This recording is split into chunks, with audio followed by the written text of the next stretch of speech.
പവിത്രം സീരിയലിൻ്റെ latest episode review ആണ് പറയുന്നത്. അങ്ങനെ വിക്രമും വേദയും അനിയൻകുട്ടിനെ കൂട്ടി ശ്രീകാന്തിൻ്റെയും ചന്ദ്രശേഖരൻ്റെയും പിടിയിൽ എങ്ങനെയൊക്കെയോ രക്ഷപ്പെട്ടങ്ങ് ഓടാണ്. നേരെ ഗീവർഗീസിൻ്റെ അടുത്തേക്കായിരിക്കും ഓടി ചെല്ലുന്നത്. ഗീവർഗീസേട്ടാ, ശ്രീകാന്ത് ചന്ദ്രശേഖരനും ഞങ്ങൾ പുറകെ തന്നെയുണ്ട്, എങ്ങനെയെങ്കിലും ഞങ്ങളെ രക്ഷിക്കണമെന്നൊക്കെ അവർ കിതച്ചുകൊണ്ട് പറഞ്ഞു. അന്നേരം ഗീവർഗീസേട്ടൻ അവരെ സമാധാനിപ്പിക്കുന്നുണ്ട്. തൽക്കാലം നിങ്ങൾ രണ്ടുപേരെയും അനിയൻകുട്ടിനെയും കൂട്ടിയിട്ട് ഇതിനകത്തിരുന്നാൽ മതി. ഞാൻ പോയി മക്കളച്ഛനോട് കാര്യം പറയാം. കൂടെ സേതുവിനെയും കൂട്ടിക്കൊണ്ടുവരാം. ഇവിടെ നിങ്ങൾ അന്വേഷിച്ച് ആരും വരില്ല. ഇത്രയും പറഞ്ഞ് ഗീവർഗീസേട്ടൻ അവിടെ നിന്നും പോയി. വിക്രമും വേദയും അനിയൻകുട്ടനും പേടിച്ച് വിറച്ച് അവിടെ ഒളിച്ചിരിക്കുകയാണ്.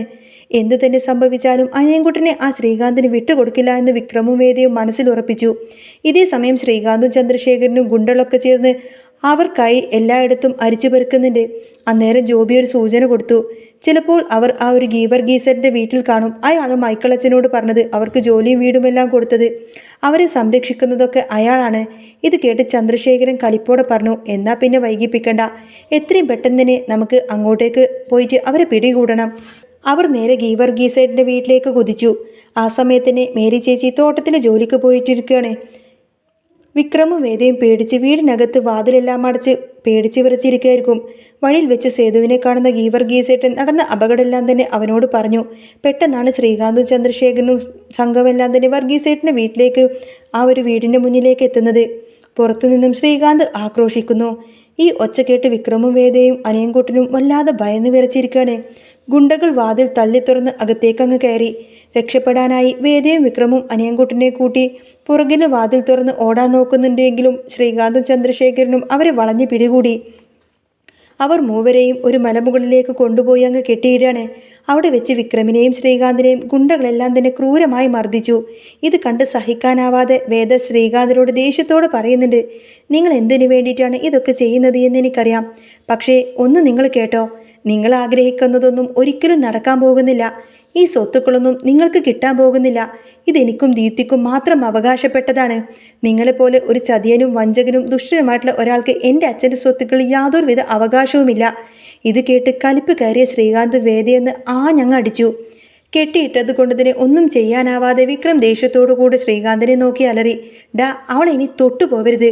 അന്നേരം ശ്രീകാന്ത് ഒരു പുച്ഛത്തോടെ ചിരിച്ചുകൊണ്ട് പറഞ്ഞു, തൊട്ടാ നീ എന്ത് ചെയ്യൂടാ? ഇന്നത്തോടെ നിന്റെ അവസാനാണ്.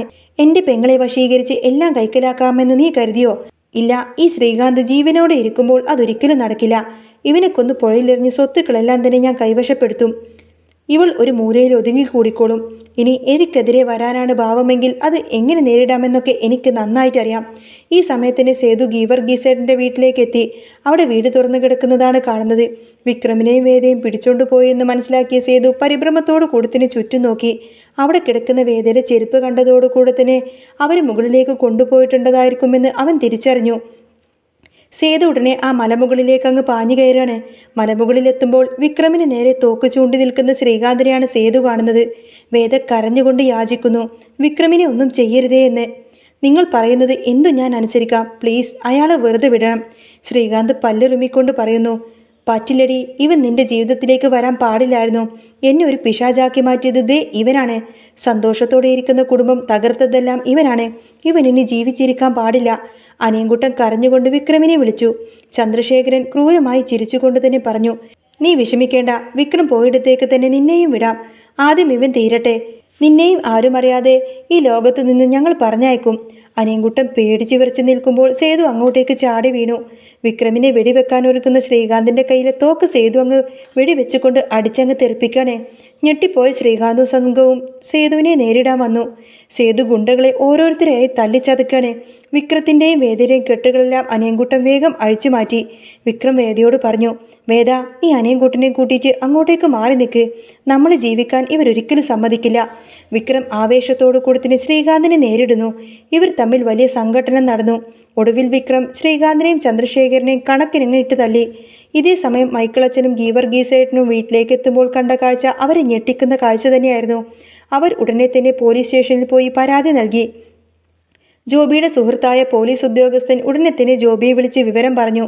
അവരെ കാണാനില്ല എന്ന് പറഞ്ഞ് പരാതി വന്നിട്ടുണ്ട്. എനിക്ക് അന്വേഷിച്ചേ പറ്റൂ. ഇതിന് പിന്നിൽ നീ ഉണ്ടെന്ന് എല്ലാവരും അറിയും.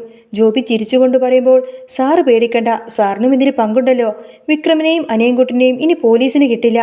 ശ്രീകാന്ത് അവരെ ഇപ്പം തന്നെ തീർത്തോളും. നിങ്ങൾ എത്തുമ്പോഴേക്കും എല്ലാം കഴിഞ്ഞിരിക്കും. പോലീസ് അത് സമ്മതിച്ചു. മലമുകളിൽ വേദയും ഗുണ്ടകളെ നേരിടുന്നുണ്ട്. ജോബിയുടെ കർണത്തേക്ക് വേദ ആഞ്ഞൊന്നങ്ങ് പൊട്ടിക്കുന്നു. വിക്രമും സേതുവും കൂടി എല്ലാവരെയും തല്ലിയൊതുക്കി. വിക്രം ചന്ദ്രശേഖരന്റെ കഴുത്തിനങ്ങ് പിടിച്ചു പറയുമ്പോൾ ശ്രീകാന്ത് വിക്രമിനെ പിടിച്ച് പാറയുടെ താഴേക്ക് അങ്ങ് തള്ളിവിട്ടു. വിക്രം താഴേക്ക് ഉരുണ്ടു വീഴുന്നത് കണ്ട് വേദയും അനിയൻകുട്ടനും ആകെ ഞെട്ടി നിൽക്കാണ്. വിക്രം താഴെ ഒരു പാറയിൽ ഇങ്ങനെ തങ്ങി നിൽക്കുന്നത് കണ്ട് വേദക്ക് ബോധം കെട്ട് വീണു. സേതു ഉടനെ തന്നെ വിക്രമിനെ രക്ഷിക്കാൻ വേണ്ടിയിട്ട് ഒരു കൈയെടുത്ത് താഴേക്ക് എറിഞ്ഞു കൊടുക്കുന്നു. വിക്രം ആ കയ്യിൽ തൂങ്ങി പിടിച്ച് കയറിയിട്ട് എങ്ങനെയൊക്കെയോ അങ്ങ് രക്ഷപ്പെടാൻ നോക്കി. വളരെ കഷ്ടപ്പെട്ടുകൊണ്ട് സേതു വിക്രമിനെ മുകളിലേക്ക് അങ്ങ് വലിച്ചു കയറ്റിയാണ്. വിക്രം അത്ഭുതകരമായി രക്ഷപ്പെടുന്നത് കണ്ട് ശ്രീകാന്തും ചന്ദ്രശേഖരനും വീണ്ടും ആക്രമിക്കാൻ വന്നു. താഴെ കിടക്കുന്ന ആ ഒരു തോക്കെടുക്കാൻ വേണ്ടിയിട്ട് ഇരുവരും ശ്രമിക്കുന്നു. ശ്രീകാന്ത് തോക്ക് കൈക്കലാക്കി വിക്രമിന്റെ നെറ്റിക്ക് നേരെ ചൂണ്ടി. എന്നിട്ട് ഭ്രാന്തമായി ചിരിച്ചുകൊണ്ട് ആകാശത്തേക്കൊരു വെടിവെച്ചു. ചന്ദ്രശേഖരൻ അലറുന്നു. ശ്രീകാന്ത്, അവനെ കൊല്ല്! ഇത് കേട്ട് ദേഷ്യം വന്ന വിക്രം ശ്രീകാന്തിന്റെ കയ്യിൽ നിന്നും ആ ഒരു തോക്കങ്ങ് പിടിച്ചു വാങ്ങിച്ച് അവന് നേരെ ചൂണ്ടി. പേടിച്ചിരുണ്ട ചന്ദ്രശേഖരൻ അനിയൻകുട്ടനെ പിടിച്ചു വലിക്കുന്നു. സേതു ചന്ദ്രശേഖരനെ അങ്ങ് തള്ളി മാറ്റി അനിയൻകുട്ടനെ ചേർത്ത് പിടിച്ചു. ശ്രീകാന്ത് വിറച്ചുകൊണ്ട് നിൽക്കുമ്പോൾ വിക്രം പറയുന്നുണ്ട്, നിന്നെ ഞാൻ വെറുതെ വിട്ടത് വേദി കരുതിയിട്ട് മാത്രമാണ്. നിയമത്തിന് മുന്നിൽ നിന്നെ ഏൽപ്പിക്കാനാണ് ഞാൻ കരുതിയത്. പക്ഷേ നീ സമ്മതിക്കില്ലല്ലോ. അനിയൻകുട്ടൻ പറഞ്ഞു. വേണ്ട വേണ്ട വിക്രമേട്ടാ, അവനൊന്നും ചെയ്യണ്ട. വിക്രം തോക്ക് താഴ്ത്താൻ തുടങ്ങുമ്പോഴാണ് ചന്ദ്രശേഖരൻ തൻ്റെ മുണ്ടിനുള്ളിൽ നിന്നും ഒളിപ്പിച്ചു വെച്ച മറ്റൊരു തോക്കെടുത്ത് വിക്രമിന് നേരെ ചൂണ്ടുന്നത്. അനിയൻകുട്ടൻ ഇത് കണ്ട് വിക്രമേട്ട മാറി നിൽക്കുകയെന്ന് അലറി വിളിച്ചു. ചന്ദ്രശേഖരൻ വെടിവെക്കുന്നുണ്ടെങ്കിലും ഉണ്ട വിക്രമിനെ കൊള്ളാതെ ലക്ഷ്യം തെറ്റി ശ്രീകാന്തിന്റെ കൈക്കാണ് കൊള്ളുന്നത്. വേദന കൊണ്ട് പൊളിയുന്ന ശ്രീകാന്ത് താഴെ വീണ് ബോധരഹിതനായി. ഈ സമയം പോലീസും ഗീവർഗീസറ്റിനും അങ്ങോട്ടേക്കെത്തി. ചന്ദ്രശേഖരൻ പെട്ടെന്ന് തന്നെ തോക്ക് ദൂരേക്കെറിഞ്ഞ് ശ്രീകാന്തിന്റെ അടുത്തേക്ക് ചെന്ന് കരച്ചിൽ തുടങ്ങി. പോലീസിനെ കണ്ടപ്പോൾ അയാൾ കള്ളം പറഞ്ഞു. സാറേ, ഇവനാണ് ശ്രീകാന്തിനെ വെടിവെച്ചത്. നോക്ക്, അവന്റെ കയ്യിൽ തോക്കുണ്ട്. വിക്രം നിഷേധിക്കുന്നുണ്ടെങ്കിലും പോലീസ് വിശ്വസിക്കുന്നില്ല. അനിയൻകുട്ടനും സേതുവും സത്യം പറയുന്നുണ്ടെങ്കിലും പോലീസ് കേൾക്കുന്നില്ല. വിക്രമിനെ അവർ അറസ്റ്റ് ചെയ്തു. ശ്രീകാന്തിനെ ആംബുലൻസിൽ ആശുപത്രിയിലേക്ക് കൊണ്ടുപോയി. വിക്രത്തെ പോലീസ് സ്റ്റേഷനിലേക്ക് കൊണ്ടുപോകുമ്പോൾ അനിയൻകുട്ടൻ ഭയങ്കര കരച്ചിലായിരിക്കും. നാട്ടിൽ ഈ വാർത്തയെല്ലാം പരക്കാണ്. ആശുപത്രിയിൽ വെച്ച് ബോധം തെളിഞ്ഞ വേദ വിക്രമിനെ അന്വേഷിച്ചു. ഗീവർഗീസേട്ടൻ സത്യം തുറന്നു പറഞ്ഞു. മോളെ, വിക്രമിനെ പോലീസ് കൊണ്ടുപോയി. ശ്രീകാന്തിനെ വെടിവെച്ചു എന്നാണ് കേസ്. വേദ ഇത് വിശ്വസിക്കാനാവാതെ തകർന്നു നിൽക്കാണ്. അനിയൻകുട്ടൻ പറഞ്ഞു, ചന്ദ്രശേഖരനാണ് അത് ചെയ്തത്. വിക്രമേട്ടനെ അവർ ചതിച്ചതാണ്. നാട്ടിൽ പോയാൽ അനിയൻകുട്ടൻ്റെ ജീവൻ അപകടത്തിലാവുമെന്ന് കരുതി സേതു അവനെ ഒളിവിൽ താമസിപ്പിക്കാൻ തീരുമാനിച്ചു. ആശുപത്രിയിൽ വെച്ച് ചന്ദ്രശേഖരൻ ശ്രീകാന്തിനോട് ക്ഷമ ചോദിക്കാണ്. മോനെ, നീ എന്നോട് ക്ഷമിക്ക്. ഞാൻ വിക്രമിനെ കൊല്ലാൻ വേണ്ടിയിട്ട് വെടിവെച്ചതാണ്. അത് തെറ്റിയിട്ട് നിനക്ക് കൊണ്ടുപോയി. പക്ഷേ അവൻ ഈ ചതി വിക്രമിൻ്റെ തലയിൽ കെട്ടിവെക്കാൻ തന്നെ തീരുമാനിച്ചു. അടുത്ത ദിവസം കോടതിയിൽ വിക്രത്തെ ഹാജരാക്കി. ശങ്കരനാരായണനാണ് ജഡ്ജി. വിക്രം തന്റെ നിരപരാധിത്വം പറയുന്നുണ്ടെങ്കിലും വക്കീൽ അത് സമ്മതിക്കുന്നില്ല. സാക്ഷിയായ അനൻകുട്ടൻ എവിടെ? അവൻ വരാത്തത് വിക്രം കള്ളം പറയുന്നത് കൊണ്ടാണ് എന്ന് വക്കീൽ വാദിച്ചു. ഒടുവിൽ ശങ്കരനാരായണൻ വിക്രമിനെ 14 ദിവസത്തേക്ക് റിമാൻഡ് ചെയ്തു. കോടതിക്ക് പുറത്ത് മാഷിനെയും കമലമ്മയും കാണുന്ന വിക്രം പൊട്ടിക്കരഞ്ഞു. ഞാനല്ല അച്ഛാ ഇത് ചെയ്തത് എന്ന് അവൻ പറഞ്ഞു. വേദ അവനെ കാണാനാവാതെ മാറി നിന്ന് കരയാണ്. അന്നേരം അങ്ങോട്ടേക്ക് ഓടി വന്ന ദർശൻ വിക്രമിന് വേണ്ടി ഒരു ഉറപ്പ് കൊടുത്തു. താൻ കുറ്റം ചെയ്തിട്ടില്ലെങ്കിൽ തനിക്കൊന്നും സംഭവിക്കില്ല വിക്രം, ഞാൻ നിന്റെ കൂടെയുണ്ട്. വിക്രം ദൂരേക്ക് പോകുമ്പോൾ വേദയെ അവസാനമായൊന്ന് നോക്കി. ചന്ദ്രശേഖരനും ശ്രീകാന്തും തങ്ങളുടെ വിജയം ആഘോഷിക്കുമ്പോൾ ചെയ്യാത്ത കുറ്റത്തിന് ശിക്ഷ അനുഭവിക്കുന്ന വിക്രമിനെ രക്ഷിക്കാൻ ആ ചതിയന്മാരെ ഒരു പാഠം പഠിപ്പിക്കാൻ വേണ്ടിയിട്ടും ഉറച്ച തീരുമാനത്തോടു കൂടെ തന്നെ കോടതിയുടെ പദ്ധതികൾ ഇറങ്ങുകയായിരുന്നു വേദ. കോടതിയുടെ പടികളിറങ്ങുമ്പോൾ വേദയുടെ കണ്ണുകളിൽ ആ പഴയ കണ്ണീരല്ലായിരുന്നു, പകരം ചന്ദ്രശേഖരനെയും ശ്രീകാന്തിനെയും തകർക്കാനുള്ള ഒരു അഗ്നിയായിരുന്നു അവിടെ. വിക്രം ജയിലിലേക്ക് പോകുമ്പോൾ ദർശൻ നൽകിയ ആ വാക്ക് അവൾക്ക് വലിയൊരു ധൈര്യമായി. ദർശൻ വെറുമൊരു വക്കീലല്ല, ചന്ദ്രശേഖരന്റെ പഴയ ഇടപാടുകളെക്കുറിച്ചൊക്കെ കൃത്യമായി ധാരണയുള്ള ഒരാളാണെന്ന് വേദ മനസ്സിലാക്കി. അനിയൻകുട്ടനെ സേതുവിന്റെ സംരക്ഷണയിൽ സുരക്ഷിതമായ ഇടത്തേക്ക് മാറ്റിയതിനു ശേഷം വേദ നേരെ പോകുന്നത് ശ്രീകാന്ത് കഴിയുന്ന അതേ ആശുപത്രിയിലേക്കാണ്. അവിടെ വെച്ച് അവൾ ചന്ദ്രശേഖരനെ നേരിട്ടു. ഒരു മകളുടെ യാചനയല്ല, മറിച്ച് തൻ്റെ ഭർത്താവിനെ ചതിച്ചവരോടൊരു വെല്ലുവിളിയായിരുന്നു അത്. അച്ഛൻ തോറ്റു തുടങ്ങിയിരിക്കുന്നു എന്ന് അവൾ അയാളുടെ മുഖത്തു നോക്കി പറഞ്ഞു.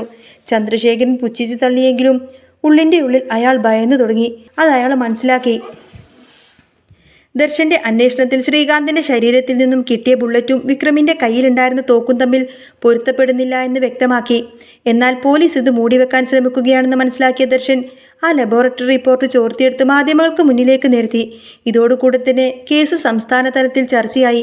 ഇതിനിടയിൽ ചന്ദ്രശേഖരൻ അനിയൻകുട്ടനെ കണ്ടെത്താൻ വേണ്ടി തൻ്റെ ഗുണ്ടകളെ നാടെല്ലാം അയക്കുന്നുണ്ട്. അനിയൻകുട്ടനാണ് തനിക്കെതിരെയുള്ള ഏറ്റവും വലിയ തെളിവ് എന്ന് അയാൾക്കറിയാമായിരുന്നു. എന്നാൽ സേതു അവനെ അതിസമർത്ഥമായി തന്നെ കാത്തു സൂക്ഷിച്ചു. ഒടുവിൽ വിക്രമിന്റെ റിമാൻഡ് കാലാവധി അവസാനിക്കുന്ന ദിവസം അപ്രതീക്ഷിതമായി അനിയൻകുട്ടൻ കോടതിയിൽ പ്രത്യക്ഷപ്പെട്ടു. കൂടെ ദർശനും വേദയും സേതുവുമുണ്ട്. അനിയൻകുട്ടൻ കോടതിയിൽ നിൽക്കുന്ന മൊഴി ചന്ദ്രശേഖരന്റെ എല്ലാ കണക്കുകൂട്ടലിലും തകർത്തു. ആ മലമുകളിൽ വെച്ച് വിക്രമിനെ കൊല്ലാൻ വേണ്ടി ചന്ദ്രശേഖരൻ വെടിവെച്ചതും അത് ലക്ഷ്യം തെറ്റി ശ്രീകാന്തിന് കൊണ്ടതുമായ ഓരോ നിമിഷവും അവൻ വിവരിച്ചു. താൻ ഒളിപ്പിച്ചു വെച്ചിരുന്ന ചന്ദ്രശേഖരന്റെ രണ്ടാമത്തെ തോക്ക് സേതു കോടതിയിൽ ഹാജരാക്കി. ഇതോടെ ചന്ദ്രശേഖരനും ഗുണ്ടകളും വലയിലാകുന്നു. വിക്രം നിരപരാധിയാണെന്ന് കണ്ട് കോടതി അവനെ മോചിപ്പിക്കാൻ ഉത്തരവിട്ടു.